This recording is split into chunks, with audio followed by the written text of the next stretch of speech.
దేశంలో దేశం కోసం పనిచేసి ప్రపంచవ్యాప్తంగా మన దేశం గర్వపడేలా చేసి ప్రజల మంచి కోసం పనిచేసే వారికి గౌరవం లేకుండా పోతుందా? మనమే మన దేశంలో ఉన్న గురువులకు మునులకు రెస్పెక్ట్ ఇవ్వకపోతే బయట వాళ్ళు ఎలా ఇస్తారు? రీసెంట్గా తమిళనాడులో ఒక రిటైర్డ్ ప్రొఫెసర్ మద్రాస్ హైకోర్టుకు వెళ్ళి సద్గురు అండ్ ఈషా ఫౌండేషన్ పైన కేసును ఫైల్ చేశాడు. ఇతను చెప్పింది ఏమిటంటే, సద్గురు తన ఈషా ఫౌండేషన్లో నా 2 కూతుర్లను అనేక సంవత్సరాలుగా బలవంతంగా బంధించాడు అని. అయితే మద్రాస్ హైకోర్టు ఈ విషయం పైన ప్రాపర్గా ఇన్వెస్టిగేట్ చేయకుండా అసలు సద్గురు ఎవరు, అతను రన్ చేస్తున్న ఈషా ఫౌండేషన్ ఏంటి అనే విషయాలు ప్రాపర్గా తెలుసుకోకుండా సద్గురుతో ఒక క్రిమినల్తో బిహేవ్ చేసినట్టుగా చేసింది. ఈ కోర్టు సద్గురుని అడిగిందేమిటంటే, నువ్వు నీ సొంత కూతురుకి పెళ్లి చేసి సెటిల్ అయ్యేలా చేశావు, కానీ మిగతా మహిళలకు ఎందుకు బ్రహ్మచర్యం తీసుకునేందుకు మోటివేట్ చేస్తున్నావు అని.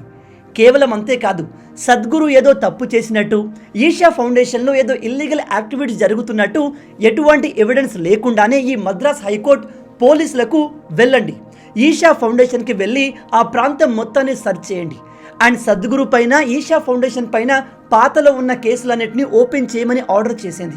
ఈ కోర్టు మాటలు వింటుంటే వీళ్ళు కావాలనే సద్గురు పైన ఏదో ప్లాన్ చేశారు, ఈషా ఫౌండేషన్ పైన కక్ష కట్టినట్టు అనిపించట్లేదు.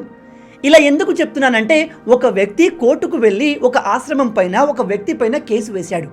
అలాంటప్పుడు పోలీసులు కానీ కోర్టు కానీ ఏం చేయాలి? అందులో నిజానిజాలు తెలుసుకోవాలి. కానీ ఎటువంటి ఎవిడెన్స్ లేకుండా నేరం ఆరోపించబడిన వ్యక్తిని వీళ్ళు నేరస్తుడిలాగా ఎలా కన్సిడర్ చేస్తారు? పైగా ఇదంతా చేసేది మద్రాస్ హైకోర్టు. మీరు చెప్తే నమ్మరు, మద్రాస్ హైకోర్టు ఆదేశంతో నెక్స్ట్ డేనే దాదాపు 150 మంది పోలీసులు ఈషా ఆశ్రమానికి వెళ్ళారు. ఎస్, 10-20 మంది కాదు, ఏకంగా 150 మంది వెళ్ళారు. ఏదో పెద్ద క్రిమినల్ సామ్రాజ్యానికి వెళ్తున్నట్టు, ఏదో ఉగ్రవాదుల్ని పట్టుకోవడానికి వెళ్తున్నట్టుగా వెళ్ళారు. ఇంతమంది పోలీసులు, ఇన్ని వెహికల్స్ ఒక్కసారిగా ఒక ప్రాంతంలోకి వెళ్తే చుట్టుపక్కల వాళ్ళకి అక్కడ ఏదో తప్పు జరిగింది, అక్కడ ఏదో ఇల్లీగల్ యాక్టివిటీ జరిగింది అనే అనుమానం వస్తుందా లేదా? అంటే కావాలని సద్గురుని డిఫేమ్ చేయడానికి దీని వెనకాల ఎవరైనా ప్లాన్ చేశారా? షాకింగ్ విషయం ఏమిటంటే, ఈ 150 మంది పోలీసులకు ఆశ్రమంలో ఎటువంటి ఇల్లీగల్ యాక్టివిటీ దొరకలేదు. అండ్ వాళ్ళు ఆశ్రమంలో ఉన్న వాలంటీర్స్ అండ్ మిగతా సిబ్బంది అందరితో మాట్లాడి క్లియర్గా అక్కడ ఉన్న వాళ్ళు ఎవరు కూడా బలవంతంగా లేరు, ప్రతి ఒక్కరూ వాళ్ళ ఇష్టంతో వాళ్ళ పర్సనల్ ఇంట్రెస్ట్తో అక్కడ ఉన్నారు అని కన్ఫర్మ్ చేశారు. అయితే సద్గురుకి మద్రాస్ హైకోర్టు చేస్తున్న పని చాలా క్లియర్గా అర్థమైంది. వీళ్ళు కావాలనే టార్గెట్ చేస్తున్నారు అని గ్రహించి ఈషా ఫౌండేషన్ డైరెక్ట్గా సుప్రీంకోర్టును ఆశ్రయించింది. నేను మీ అందరికీ చెప్పేది ఏమిటంటే, సద్గురు ఏదో ఆషామాషి వ్యక్తి కాదు. ఇతను వరల్డ్ వైడ్గా చాలా ఫేమస్. ప్రపంచవ్యాప్తంగా ఉన్న పెద్ద పెద్ద లీడర్లు, టాప్ సెలబ్రిటీలు ఇతన్ని అడ్మైర్ చేస్తారు. అందుకే సుప్రీంకోర్టు కూడా వెంటనే ఈషా ఫౌండేషన్ విషయాన్ని సీరియస్ తీసుకుంది. ఈషా ఫౌండేషన్పై కేసు పెట్టిన ఆ ప్రొఫెసర్ 2 కూతుర్లు సుప్రీంకోర్టుతో చెప్పింది ఏమిటంటే, మేము మా వయసు 24-27 సంవత్సరాలు ఉన్నప్పుడు స్వతహాగా ఈషా ఫౌండేషన్కి వెళ్ళాము. మేము మా ఇష్టపూర్వకంగానే అక్కడ ఉంటున్నాము, మమ్మల్ని ఎవరూ బలవంత పెట్టట్లేదు. ఇంకా మా తల్లిదండ్రులే మమ్మల్ని 8 సంవత్సరాల నుంచి ఇంటికి వచ్చేయమని, వాళ్ళు చెప్పినట్టుగా పెళ్లి చేసుకోమని ఇబ్బంది పెడుతున్నారు అని క్లియర్గా చెప్పారు.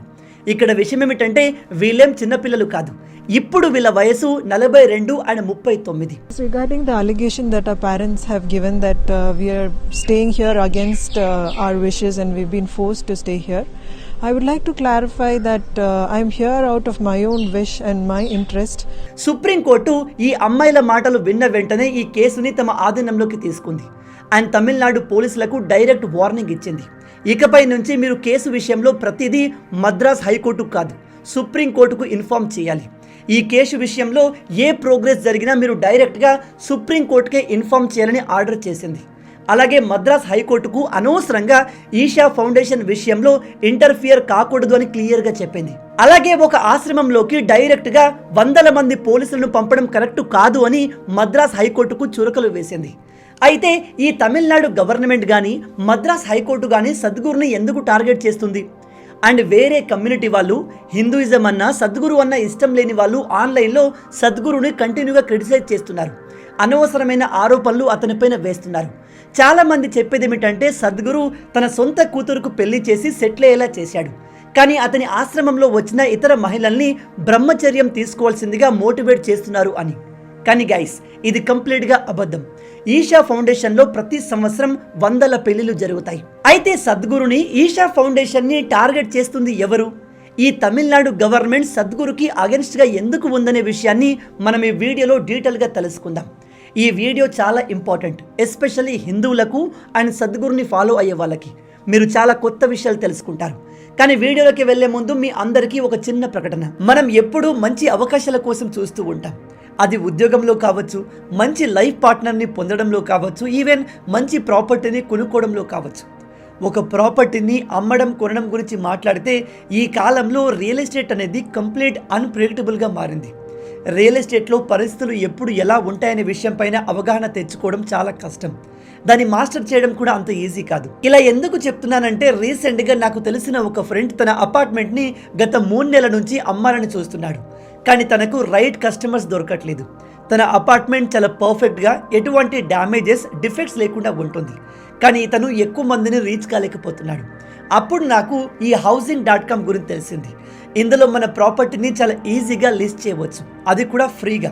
ఇందులో ఎటువంటి హిడెన్ ఛార్జెస్ ఉండవు. దీనికోసం మీరు 3 సింపుల్ స్టెప్స్ని ఫాలో అవ్వాలి. ముందుగా కింద డిస్క్రిప్షన్లో ఇచ్చిన లింక్ పైన క్లిక్ చేసి ఆ వెబ్సైట్లో మీ ప్రాపర్టీకి సంబంధించిన డీటెయిల్స్ని ఫిల్ చేయండి. ఉదాహరణకి మీ ప్రాపర్టీ రెసిడెన్షియలా, కమర్షియలా, అలాగే మీరు మీ ప్రాపర్టీని అమ్ముదాం అనుకుంటున్నారా, రెంట్కి ఇద్దాం అనుకుంటున్నారా అనేది. ఆ తర్వాత మీ ఫోన్ నంబర్, పేరు, సిటీ డీటెయిల్స్ ఇవ్వాలి. తర్వాత వెబ్సైట్లో లాగిన్ అయ్యి మీ ప్రాపర్టీకి సంబంధించిన డీటెయిల్స్ ఇవ్వాలి. ఉదాహరణకి property type, BHK type, buildup area, furnish type, rent, ఏ టైం నుంచి అవైలబుల్ ఉంటుంది, సెక్యూరిటీ డిపాజిట్ ఎంత అనే డీటెయిల్స్ని ఫిల్ చేసి మీ ప్రాపర్టీని వెబ్సైట్లో పోస్ట్ చేయండి. వన్స్ మీరు ఓటీపీని వెరిఫై చేసిన వెంటనే మీ ప్రాపర్టీకి సంబంధించిన డీటెయిల్స్ అన్నీ వెబ్సైట్లో పోస్ట్ అయిపోతాయి. వితిన్ 30 మినిట్స్లో మీ ప్రాపర్టీ ఈ వెబ్సైట్లో యాక్టివేట్ అయిపోతుంది. ఇలా మీరు చాలా ఈజీగా పొటెన్షియల్ కస్టమర్స్ని రీచ్ కావచ్చు. గుర్తుపెట్టుకోండి, మీ ప్రాపర్టీకి సంబంధించిన ఫొటోస్ని అప్లోడ్ చేసేటప్పుడు కాస్త మంచి ఫొటోస్ని తీసుకోండి. ఎందుకంటే వాటిని చూసే కస్టమర్స్ ఎక్కువగా ఇంట్రెస్ట్ చూపుతారు. ఇంకెందుకు వెయిట్ చేస్తున్నారు? మరి లింక్ కింద డిస్క్రిప్షన్లో ఇచ్చాను, వెంటనే ఈ వెబ్సైట్ని చెక్ చేయండి.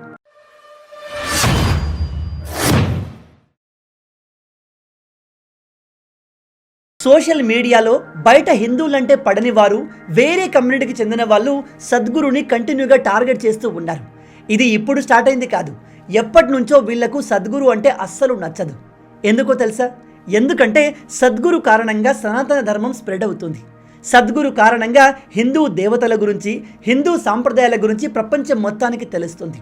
సద్గురుని ఫాలో అయ్యే వాళ్ళు కేవలం మన దేశంలోనే కాదు, ప్రపంచవ్యాప్తంగా ఉన్నారు. మీరు చెప్తే నమ్మరు, మిడిల్ ఈస్ట్, ముస్లిం దేశాల్లో కూడా సద్గురుకి చాలా ఫాలోయింగ్ ఉంది. సద్గురు ఎప్పుడూ కూడా హిందూ ధర్మాన్ని ఫాలో అవ్వండి, హిందూ మతంలోకి కన్వర్ట్ అవ్వండి అని చెప్పడు. అతను అన్ని మతాలకు గౌరవం ఇస్తారు, అన్ని మతాల వారితో ఇంటరాక్ట్ అవుతారు. ఒకవేళ సద్గురు నిజంగానే కంప్లీట్గా ఒకే మతానికి పాజిటివ్గా ఉంటూ సపోర్ట్ చేస్తుంటే వెస్టర్న్ దేశాల్లో ఉన్న క్రిస్టియన్స్, మిడిల్ ఈస్ట్ దేశాల్లో ఉన్న ముస్లింలు అతనికి ఫాలోవర్స్గా ఉండరు. అండ్ సద్గురు మతాన్ని స్ప్రెడ్ చేయాలి అనుకోరు.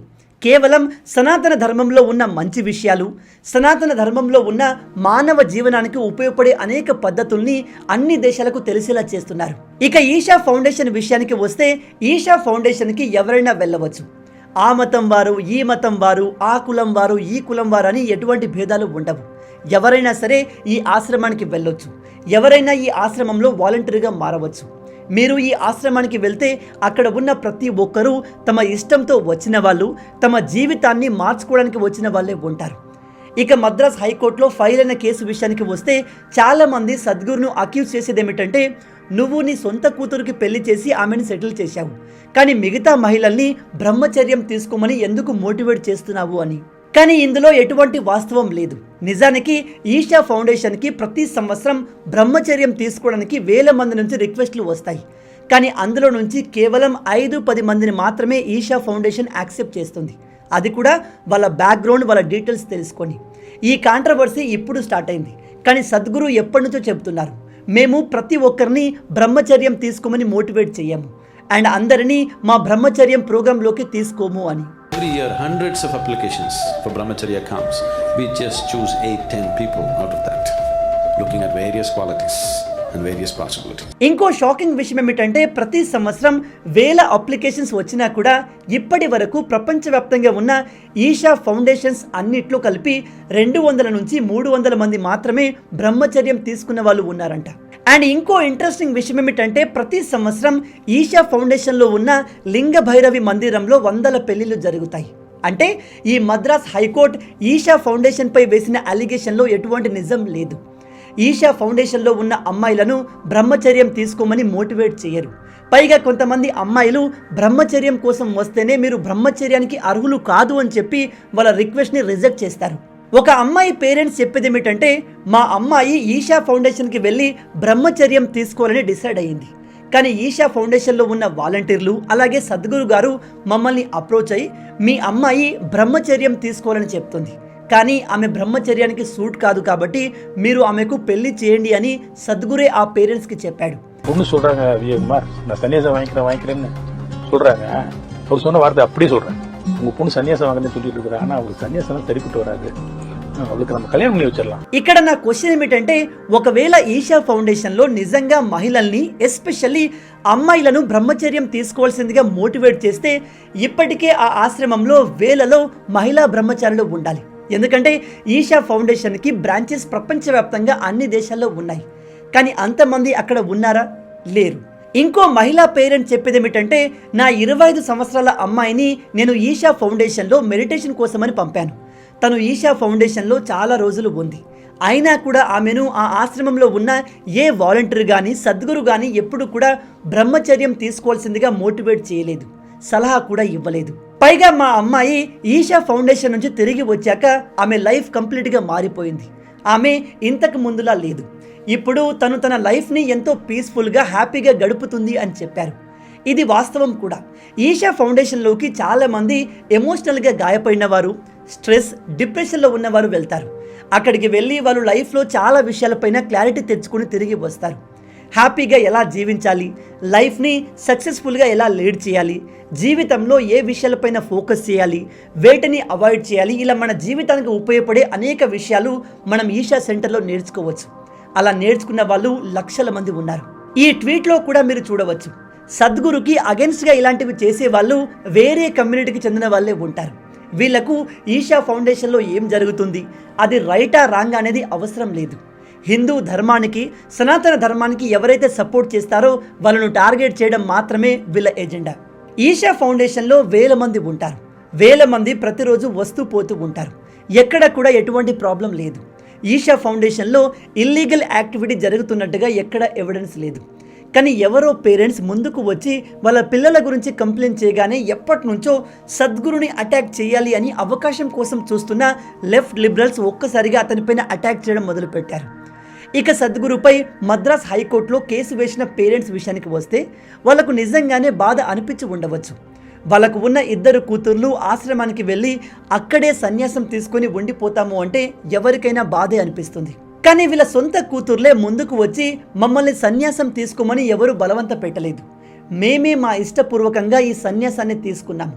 పైగా మా పేరెంట్సే మమ్మల్ని ఆశ్రమం నుంచి బయటకు వచ్చేయమని, వాళ్ళు చెప్పినట్టుగా పెళ్లి చేసుకోమని ఇబ్బంది పెడుతున్నారు అని చెప్పారు. ఈ 2 అమ్మాయిల బ్యాక్గ్రౌండ్ విషయానికి వస్తే వీళ్ళ పేర్లు గీత అండ్ లత. పెద్దమ్మాయి గీత లండన్లో పీజీ చేసి ఆల్రెడీ అక్కడే పెళ్లి కూడా చేసుకుంది. కానీ ఆమెకు 2008లో డివోర్స్ అయింది. ఎందుకు ఏంటి అనే విషయాలు మనకు తెలియదు. డివోర్స్ తర్వాత ఆమె తన లైఫ్ని పూర్తిగా మార్చుకొని ఈషా సెంటర్లో బ్రహ్మచర్యం తీసుకుంది. చిన్నమ్మాయి లత, ఈమె ఒక సాఫ్ట్వేర్ ఇంజనీర్. ఈమె తన అక్క లైఫ్తో ఇన్స్పైర్ అయి తాను కూడా అదే మార్గంలోకి వెళ్ళింది. ఇదంతా కూడా వాళ్ళ ఇష్టపూర్వకంగానే జరిగింది. అండ్ వీళ్ళేం చిన్నపిల్లలు కాదు. వీళ్ళ వయసు 39 అండ్ 42 సంవత్సరాలు. 39, 42 సంవత్సరాలు దాటిన మహిళలు బయటకు వచ్చి మేము మా ఇష్టపూర్వకంగానే ఇక్కడ ఉన్నాము అని చెప్తుంటే లెఫ్ట్ లిబరల్స్కి, వేరే కమ్యూనిటీ వాళ్ళకి, ఎస్పెషల్లీ మద్రాస్ హైకోర్టుకు ఎందుకు పెయిన్ వస్తుంది? 30-40 సంవత్సరాలు దాటిన మహిళలకు వాళ్ళ ఇష్ట ప్రకారం జీవించే హక్కు లేదా? ఈ విషయంలో సద్గురుని ఎందుకు టార్గెట్ చేస్తున్నారు? సద్గురు కూతురుకి వీళ్లకు సంబంధం ఏంటి? అఫ్కోర్స్ సద్గురు తన సొంత కూతురుకి పెళ్లి చేసి సెటిల్ చేశారు. అది ఆ అమ్మాయి ఇష్టం. తను పెళ్లి చేసుకోవాలి అనుకుంది, చేసుకుంది. అండ్ సద్గురు ఎక్కడ కూడా వేరే మహిళల్ని పెళ్లి చేసుకోకూడదు అని చెప్పలేదు. పైగా ఈషా ఫౌండేషన్లో ప్రతి సంవత్సరం 100 పెళ్లిళ్ళు ఆల్రెడీ జరుగుతున్నాయి. కానీ లెఫ్ట్ మీడియా ఈ విషయాలు మీకు ఎందుకు చెప్పట్లేదు? గత కొన్ని సంవత్సరాలుగా సద్గురు అనేక అచీవ్మెంట్ని సాధించారు. సద్గురు వరల్డ్ ఫేమస్ పర్సనాలిటీస్ అందరినీ కలిశారు. నిజానికి వాళ్ళే సద్గురుని కలిశారు అని చెప్పాలి. ఎందుకంటే వాళ్ళంతా ఎంతో ఇష్టంగా సద్గురుతో ఇంటరాక్ట్ అయ్యారు. సద్గురు పాపులారిటీ పెరుగుతుంటే కొంతమందికి అస్సలు పడట్లేదు. ఎస్పెషల్లీ తమిళనాడు గవర్నమెంట్లో ఉన్న కొంతమందికి. ఒకతను ఉంటాడు, తను సనాతన ధర్మాన్ని డెంగ్యూ మలేరియా అంటూ నోటుకొచ్చినట్టుగా వాగుతాడు. ఆయన తను చెప్తాడు, సనాతన ధర్మం మొత్తాన్ని లేకుండా చేస్తాను అని. ప్రజెంట్ తమిళనాడులో వీళ్ళ గవర్నమెంట్ నడుస్తుంది. వీళ్ళు అనుకున్నట్టు అక్కడ జరగాలంటే వీళ్ళకు అడ్డుపడుతుంది సద్గురు అండ్ అతను చేస్తున్న పనులు. అందుకే వీళ్ళు తమ రాష్ట్రంలోని కోర్టు సహాయంతో సద్గురుని అణిచే ప్రయత్నం కూడా చేస్తుండవచ్చు. ఇంకోటి, సద్గురు తమిళనాడు రాష్ట్రం మొత్తంలోని మోస్ట్ ఫేమస్ పర్సనాలిటీ. ఆ రాష్ట్ర ముఖ్యమంత్రి అండ్ డిప్యూటీ ముఖ్యమంత్రి అని చెప్పుకునే ఇతని కంటే కూడా సద్గురు చాలా ఫేమస్. సద్గురుని ప్రపంచవ్యాప్తంగా ఫాలో అయ్యే వాళ్ళు కోట్లలో ఉన్నారు. బహుశా అది కూడా వీళ్లకు ఇష్టం లేదేమో. అలాగే సద్గురు తమిళనాడులో ఉన్న హిందూ టెంపుల్స్ని గవర్నమెంట్ నుంచి ఫ్రీ చేయాలి అని చాలాసార్లు స్టేట్మెంట్ ఇచ్చారు. నాకు తెలిసి ఇది సద్గురుని టార్గెట్ చేయడానికి అసలైన కారణం. రీసెంట్గా పవన్ కళ్యాణ్ గారు సనాతన ధర్మం గురించి ఒక స్టాండ్ తీసుకున్నారు. దేశవ్యాప్తంగా ఒక సనాతన బోర్డును క్రియేట్ చేసి గవర్నమెంట్ అండర్లో ఉన్న హిందూ టెంపుల్స్ అన్నిటినీ ఫ్రీ చేయాలి అని చెప్పారు. మీలో తెలియని వారు చెప్తున్నాను, మన దేశంలో ఉన్న మసీదులు కానీ చర్చిలు కానీ గవర్నమెంట్ అండర్లో ఉండవు. వాటిని ఆ మతానికి చెందిన వాళ్ళు మాత్రమే మేనేజ్ చేస్తారు. అంటే చర్చిలో మసీదులో వచ్చిన డబ్బు ఇతర ఆస్తులన్నీ వాళ్ళే వాళ్ళ అవసరాలకి వాడుకుంటారు. కానీ హిందువుల విషయానికి వస్తే హిందూ టెంపుల్స్ అన్నీ గవర్నమెంట్ అండర్లో ఉంటాయి. ఆ టెంపుల్స్లో వచ్చే డబ్బు కావచ్చు, ఆ టెంపుల్స్కి ఉన్న ఆస్తుల్ని గవర్నమెంట్ ఇష్టం వచ్చినట్టుగా వాడుకోవచ్చు. చాలాసార్లు గవర్నమెంట్ టెంపుల్లో వచ్చిన సంపదతో పరిపాలన సాగిస్తుంది. అందులో ఎటువంటి తప్పు లేదు. ప్రజల మంచి కోసం దేవుడి సంపదను వాడుకోవడం మంచిదే. కానీ సేమ్ ఇలాగే ఇతర మతాల దేవులతో కూడా చేయాలి కదా, అలా చేయరు. ఇంకో ముఖ్యమైన విషయం ఏమిటంటే, మన దేశంలో చాలా హిందూ దేవాలయాలు శిథిలా వ్యవస్థలో ఉన్నాయి. వాటిని రిపేర్ చేయాల్సి ఉంది. గవర్నమెంట్ టెంపుల్స్లో వచ్చే డబ్బును తీసుకుంటుంది కానీ ఆ టెంపుల్స్ని డెవలప్ చేయట్లేదు.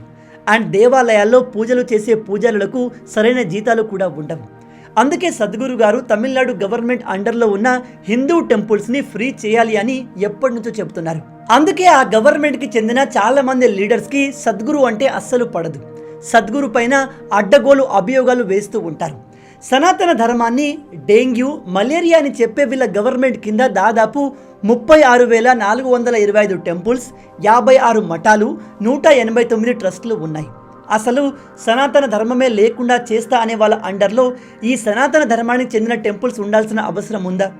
కేవలం తమిళనాడు రాష్ట్రంలో మాత్రమే కాదు, దేశంలో ఏ గవర్నమెంట్ అండర్లో హిందూ టెంపుల్స్ ఉండకూడదు. సెక్యులరిజం అంటే ఏంటి అర్థం? మతాలు గవర్నమెంట్లో ఇన్వాల్వ్ కాకూడదు. అలాగే గవర్నమెంట్ కూడా ఒకే మతానికి చెందిన టెంపుల్స్లో ఇన్వాల్వ్ కాకూడదు. అందుకే హిందూ టెంపుల్స్ అన్నిటినీ ఆర్గనైజ్డ్ వేలో రన్ చేయడానికి పవన్ కళ్యాణ్ గారు చెప్పినట్టుగా సనాతన బోర్డుని క్రియేట్ చేయాల్సిన అవసరం ఇప్పుడు ఉంది. సద్గురుని కేవలం ఈ ఒక్క విషయంలోనే కాదు, చాలా విషయాల్లో అతను అంటే పడని వాళ్ళు టార్గెట్ చేస్తూ వచ్చారు. కొంతమంది చెప్తారు, ఈషా యోగా సెంటర్ అనేది అడవుల్ని నాశనం చేసింది. ఎస్పెషల్లీ ఆ ప్రాంతంలో ఉన్న రెయిన్ ఫారెస్ట్ మొత్తాన్ని ఈషా యోగా సెంటర్ ఆక్యుపై చేసి చెట్లను నరికేసింది అని చెప్తారు. దీనికి సద్గురు రెస్పాండ్ అవుతూ, మీరు చెప్పినట్టు 100 ఎకరాలు కాదు, మా Isha Yoga centre 1 inch land, 1 inch forest land తీసుకున్నట్టు మీరు ప్రూవ్ చేసినా నా ఆశ్రమం మొత్తం మీకే వదిలేసి నేను దేశం వదిలి వెళ్ళిపోతాను అని చెప్పారు. If there is an inch of land, just an inch of land taken from anybody, I will leave the country. Is that good enough? కానీ ఈ అలిగేషన్ వేసే వాళ్ళ దగ్గర దాన్ని ప్రూవ్ చేసేంత సత్తా లేదు. కానీ వీళ్ళు మీడియా ముందుకు వచ్చి నోటుకొచ్చినట్టుగా వాగుతూ ఉంటారు. అండ్ ఇంకోటి, ఈషా ఫౌండేషన్ పైన వేసిన ప్రతి అలిగేషన్స్కి రెస్పాన్స్గా మన దేశ ఫారెస్ట్ డిపార్ట్మెంట్ ఆ ప్రాంతానికి వచ్చి అన్ని విధాల సర్వే చేసి ఈషా యోగా సెంటర్ ఎటువంటి వైలేషన్ చేయలేదు అని గ్రీన్ సర్టిఫికేట్ ఇచ్చి మరీ వెళ్ళింది. కానీ సద్గురుని టార్గెట్ చేసే వాళ్ళకి ఇవేమీ కనిపించవు. వాళ్ళకు కావాల్సింది హిందూ ధర్మాన్ని, సనాతన ధర్మాన్ని ప్రపంచానికి తెలిసేలా చేసే వారిని టార్గెట్ చేయడం మాత్రమే. మీలో కూడా చాలామందికి సద్గురు అంటే పడకపోవచ్చు, సద్గురు అంటే ఇష్టం లేని వాళ్ళు కూడా ఉండొచ్చు. నేను మిమ్మల్ని బలవంతంగా అతన్ని ఇష్టపడండి అని చెప్పను. కానీ మీరు ఇతని గురించి ఏదైనా నెగిటివ్ విషయం విన్నప్పుడు, సద్గురు గురించే కాదు ఎవరి గురించైనా సరే, మీరు ఒక నెగిటివ్ న్యూస్ విన్నప్పుడు దాంట్లో నిజం ఉందా లేదా అని తెలుసుకునే ప్రయత్నం చేయండి. సొంతంగా రీసెర్చ్ చేయండి. మీ దగ్గర సాలిడ్ ఎవిడెన్స్ ఉన్నప్పుడే ఒక వ్యక్తి బ్యాడ్ ఆర్ గుడ్ అనేది డిసైడ్ అవ్వండి.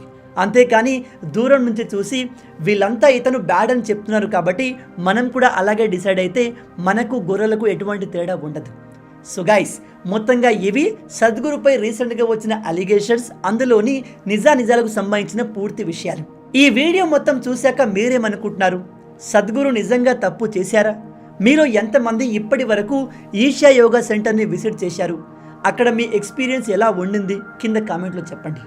అలాగే హిందూ మందిరాల్ని కాపాడేందుకు దేశవ్యాప్తంగా సనాతన బోర్డుని తీసుకురావాల్సిన అవసరం ఉందా లేదనే విషయాన్ని కూడా కింద కామెంట్లో చెప్పండి. మొత్తంగా ఇవే ఈ వీడియోకి సంబంధించిన పూర్తి విషయాలు. ఈ వీడియో మీకు నచ్చింది అనుకుంటున్నాను. నచ్చితే అలా ఊరికే చూసి వెళ్ళిపోకుండా వీడియోని లైక్ చేయండి. ఈ వీడియోకి నేను మీకు ఇచ్చే లైక్స్ టార్గెట్ 5000 లైక్స్. చాలా ఈజీ, సింపుల్గా చేసేయండి. అండ్ ఇలాంటి మరిన్ని ఇంట్రెస్టింగ్ వీడియోస్ కోసం మన ఛానల్ని సబ్స్క్రైబ్ చేసి మమ్మల్ని సపోర్ట్ చేయొచ్చు కదా. ఇది మీకు కంప్లీట్లీ ఫ్రీ. కానీ మీరు చేసే ప్రతి ఒక్క లైక్ అండ్ సబ్స్క్రిప్షన్ మాకు మరిన్ని వీడియోస్ చేయడానికి ఒక మోటివేషన్లా ఉంటుంది. కాబట్టి వీడియోని లైక్ చేసి ఛానల్ని సబ్స్క్రైబ్ చేయడం మర్చిపోవద్దు. రాబోయే వీడియోలో ఇంకో ఇంట్రెస్టింగ్ టాపిక్తో మళ్ళీ కలుద్దాం. అంటిల్ దెన్, జై హింద్.